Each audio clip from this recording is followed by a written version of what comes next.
اور یہ کلام اللہ قرآن کریم ایک طرف۔ آپ تھوڑی سی ایک آسان سی بات کو سمجھیں کہ قرآن کریم اللہ تبارک و تعالی کی ایک ایسی کتاب ہے جس کو اللہ نے کسی سے لکھوایا نہیں، اللہ کی ذات سے نکلا ہوا کلام ہے۔ دوسری جتنی مخلوق دنیا میں آپ دیکھ رہے ہیں یہ تمام مخلوق کو اللہ نے بنوایا ہے، کن کہہ کر، فیکون کہہ کر، اشارے سے، حکم دے کر، یا آدم علیہ السلام جو سب سے پہلے انسان ہیں اس کو اللہ نے بہت بڑا رتبہ اور بڑی فضیلت عطا فرمائی، لیکن آدم علیہ السلام کو اللہ نے کیسا بنایا؟ مٹی اور گاڑے سے بنایا، کن اور فیکون کہہ کر اس میں روح پھونک دی۔ اللہ کی ذات سے نکلا ہوا تو نہیں ہے نا، کوئی بھی مخلوق اللہ کی ذات سے نکلی ہوئی نہیں ہے، لیکن یہ قرآن کریم اللہ تبارک و تعالی کی ذات سے نکلا ہوا کلام ہے، لیکن یہ مخلوق نہیں ہے، اس کو مخلوق نہیں بولے۔ تو دوسری ساری مخلوق کو ایک طرف رکھ دیں آپ، لیکن اس مخلوق کے مقابل میں قرآن کریم کو اگر دیکھتے ہیں تو قرآن کریم کا تعلق ڈائریکٹ اللہ تعالی کی ذات سے ہے۔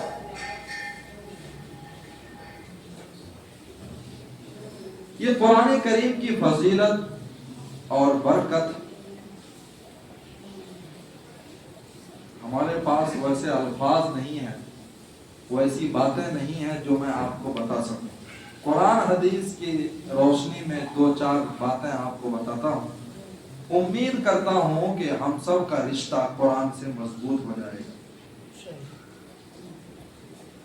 آج ہمارا رشتہ قرآن کریم سے بہت ٹوٹ چکا ہے۔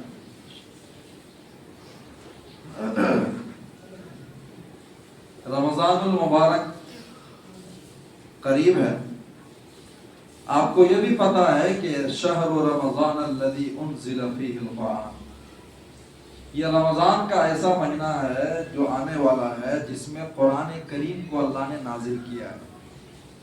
اسی لیے پورے سال میں سب سے زیادہ قرآن کریم کب پڑھا جاتا؟ رمضان میں پڑھا جاتا۔ رمضان کو قرآن سے خاص رشتہ ہے، خاص ربط ہے، تعلق ہے، اسی لیے پوری دنیا میں آسمان کے نیچے زمین کے اوپر سب سے زیادہ قرآن ہے۔ لیکن ہم ایسے غافل لوگ ہیں، ایسے نادان ہیں، ایسے بیوقوف ہیں کہ رمضان نکل جاتا ہے لیکن قرآن ہمارے ہاتھ تک نہیں آتا۔ آپ کے علم کے مطابق آپ بتائیں کہ مسلمانوں میں کتنے فیصد مسلمان ایسے ہوتے ہیں کہ جو قرآن کریم سے رمضان میں کم سے کم رشتہ جوڑ لیتے ہیں؟ کتنے فیصد ہوں گے؟ 5%۔ جناب آپ کے حساب سے 10%۔ چلیے 10% لوگوں کا رشتہ صرف رمضان میں قرآن سے جڑتا ہے کہ وہ قرآن اٹھاتے ہیں، کھولتے ہیں، پڑھتے ہیں۔ پورے سال تو ہے 2% بھی نہیں۔ اسی لیے میں آپ کے سامنے آج قرآن کی عظمت اور برکت تھوڑے سے وقت میں رکھنا چاہتا ہوں تاکہ رمضان سے پہلے ہمارا دل بیدار ہو جائے، ہمارا دل زندہ ہو جائے، ہمارے ذہن میں یہ بات آ جائے کہ بھائی پورے سال تو ہم نے قرآن کو دیکھا بھی نہیں۔ حالانکہ قرآن کا حق یہ ہے کہ روزانہ مسلمان صبح فجر کے نماز سے پہلے، فجر کی نماز کے بعد قرآن کی تلاوت کرے اپنے گھروں میں، روزانہ بلا ناغہ۔ جب تک قرآن کو کھول کر نہ دیکھے تب تک ان کا کوئی دوسرا کام نہ ہو۔ فجر کی نماز قرآن کے بغیر نہیں ہو سکتی جی، لیکن مسلمانوں کی زندگی کیسی ہے ہم سب جانتے ہیں، اپنی اپنی زندگی کو۔ میرے بھائیوں، یہ ہدایت کا سرچشمہ اور برکت کا یہ منبع اور مرکز ہے۔ آج ہم برکتوں کو دوسری چیزوں میں تلاش کرتے ہیں. آج کا مسلمان قرآن کریم کو سننا عبادت سمجھتا ہے، قرآن کریم کو سیکھنا عبادت نہیں سمجھتا. حالانکہ قرآن کریم کے اس میں کوئی دو رائے نہیں کہ قرآن کریم کا سننا بھی عبادت، سنانا بھی عبادت، پڑھنا عبادت، پڑھانا عبادت، اور قرآن کریم پر عمل کرنا بھی عبادت. عمل کرنے کا مسئلہ ہے تو قرآن کا سب سے بڑا حق یہی ہے کہ قرآن پر عمل کیا جائے. قرآن جس چیز کو حرام کہتا ہے اس کو چھوڑ دیا جائے، اور قرآن جس چیز کو حلال کہتا ہے اس کو اپنایا جائے. یہ قرآن کا سب سے بڑا حق ہے. اپنی زندگی کو قرآن کے مطابق گزارا جائے، قرآن جیسا کہتا ہے ویسا کیا جائے، یہ قرآن کا بڑا حق ہے. قرآن کریم پڑھنے سے کیا ہوتا ہے؟ دل کا زنگ ختم ہو جاتا ہے. قرآن کریم پڑھنے سے کیا ہوتا ہے؟ تلاوت کرنے سے کیا ہوتا ہے؟ اللہ سے رشتہ مضبوط ہو جاتا ہے.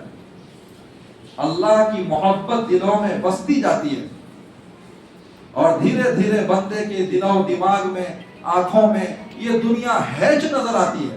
یہ دنیا کچھ بھی نظر نہیں آتی، سب کچھ بے نور نظر آتی ہے، اور صرف اللہ ہی کا نور اس کی آنکھوں میں نظر آتا ہے جب بندہ قرآن کریم کی تلاوت بہت زیادہ کرنے لگتا ہے. اور ایک ایک حرف پر 10 نیکیاں دی جاتی ہیں. کون سی ایسی عبادت ہے جس کو ایک حرف پر 10 نیکیاں؟ یہ قرآن کریم کی شان ہے، اسی کی عظمت ہے، اور اسی کی یہ شان ہے کہ ایک حرف پڑھیں گے تو 10 نیکی. لیکن افسوس، صد افسوس کہ امت آج قرآن کریم سے کوسوں دور ہو چکی ہے. وہ معزز تھے زمانے میں مسلمان ہو کر، وہ معزز تھے زمانے میں مسلمان ہو کر، آج ہم خار ہوئے تاریخ قرآن ہو کر. ہم ہزاروں مرتبہ صحابہ کرام کے واقعات سنتے ہیں روزانہ فضائل اعمال میں، منتخبہ حدیث میں، دوسری کتابوں میں، لیکن سننا سنانا واقعات سے کوئی فرق نہیں ہوتا. سننا سنانا اس وقت فائدہ ہوتا ہے جبکہ اس پر عمل کیا جائے. تو وہ لوگ اتنے معزز کیوں تھے زمانے میں؟ انہوں نے قرآن کریم کو مضبوطی سے تھاما تھا. انہوں نے زندگی کا جزو لازم اپنے قرآن کریم کو بنایا تھا. قرآن کے بغیر اس کا کوئی دن نہیں گزرتا. قرآن کی تلاوت کے بغیر اس کی کوئی صبح نہیں ہوتی تھی. آج ہم جتنے یہاں بیٹھے ہیں ہم سب سوچ سکتے ہیں کہ کتنے لوگوں کی صبح قرآن کی تلاوت سے ہوتی ہے اور کتنے لوگوں کی صبح قرآن کی تلاوت کے بغیر. چھوٹی سی سورت ہے سورہ یاسین، وہ بھی پڑھنے کی توفیق نہیں ہوتی تو ہم فیصلہ کر سکتے ہیں کہ قرآن سے ہمارا کیا رشتہ ہے. ان ھذا القرآن یہدی للتی ہی اقوم. اللہ تعالیٰ فرماتے ہیں یہ قرآن، یہ کتاب ایسی کتاب ہے کہ یہدی للتی ہی اقوم، جو بالکل سیدھا اور سچے راستے کی رہبری کرتا ہے. اور الحمدللہ الذی انزل علی عبدہ الکتاب ولم یجعل له عوجا قیما لینذر بأسا شدیدا من لدنہ ویبشر المؤمنین الذین یعملون الصالحات ان لهم اجرا حسنا. یہ قرآن کریم، قرآن کی وہ آیت جو میں نے خطبے میں پڑھی ہے اس کا ترجمہ آپ ذرا سنیں.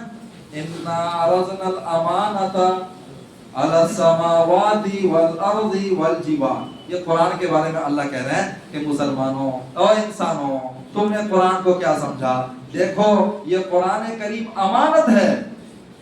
انا عرضنا الامانۃ، اس امانت کو اگر ہم نے آسمانوں پر پیش کیا، زمینوں پر ہم نے پیش کیا، زمینوں کو کہا کہ یہ امانت رکھ لو، آسمانوں سے بھی ہم نے کہا یہ امانت رکھ لو. انا عرضنا الامانۃ، اللہ کہہ رہے ہیں، ارے اللہ کہہ رہے ہیں عرضنا الامانۃ، ہم نے یہ قرآن کریم یہ امانت ہے، اس امانت کو میں نے زمین کو پیش کیا، زمین نے انکار کیا، آسمان کو پیش کیا، آسمان نے انکار کیا. والجبال، پہاڑوں کو ہم نے پیش کیا، اے پہاڑ کم سے کم تو میری مخلوق ہے، تو یہ امانت رکھ لے۔ پہاڑ نے بھی انکار کیا، فَأَبَيْنَ أَن يَحْمِلْنَهَا، اس امانت کو اٹھانے سے سب نے انکار کیا۔ کیا آپ کو آسمان کوئی کمزور نظر آتا ہے؟ زمین اتنی چوڑی چکلی مضبوط زمین اللہ نے بنائی، یہ زمین آپ کو کمزور نظر آتی ہے؟ جی ارے کمزور نہ، آپ پانی نکالنے کے لیے 200 فٹ نیچے جاتے ہو، ابھی 200 ہی فٹ گئے تو پانی مل گیا، ابھی کتنے فٹ اور نیچے ہے زمین، اس کا صحیح اندازہ کس کے پاس ہے؟ ویسی 7 زمینیں ہیں، ویسے 7 آسمان ہیں، جتنا خلا اور جتنا بیچ میں گیپ آپ کو آسمان اور زمین کے درمیان نظر آتا ہے، اتنے تو 7 آسمان 7 زمین اور ہیں۔ کیا آپ کو کمزور نظر آ رہا ہے؟ یہ ایسی مخلوق ہے اللہ کی، آسمان زمین پہاڑ، یہ مخلوق نے کیا کیا؟ انکار کر دی۔ ہم سے یہ امانت نہیں سنبھالا نہیں جائے گا، یہ امانت ہم سے برداشت نہیں ہو پائے گا، ہم یہ امانت کو نہیں رکھ پائیں گے۔ فَأَبَيْنَ أَن يَحْمِلْنَهَا وَأَشْفَقْنَ مِنْهَا، ڈر گئے یہ سب، زمین بھی ڈر گئی، آسمان ڈر گیا، پہاڑ ڈر گیا۔ وَأَشْفَقْنَ مِنْهَا وَحَمَلَهَا الْإِنسَانُ، یہ انسان نے اس امانت کو اٹھا لیا، انسان نے قرآن کریم کو لے لیا اور اس امانت کو اٹھا لیا، اور وہ پھر اللہ نے کہا وَأَن يَحْمِلْنَهَا وَحَمَلَهَا الْإِنسَانُ وَكَانَ الْإِنسَانُ ظَلُومًا جَهُولًا۔ میرے بھائیوں، یہ انسان کا اعجاز، انسانوں میں مسلمانوں کا اعجاز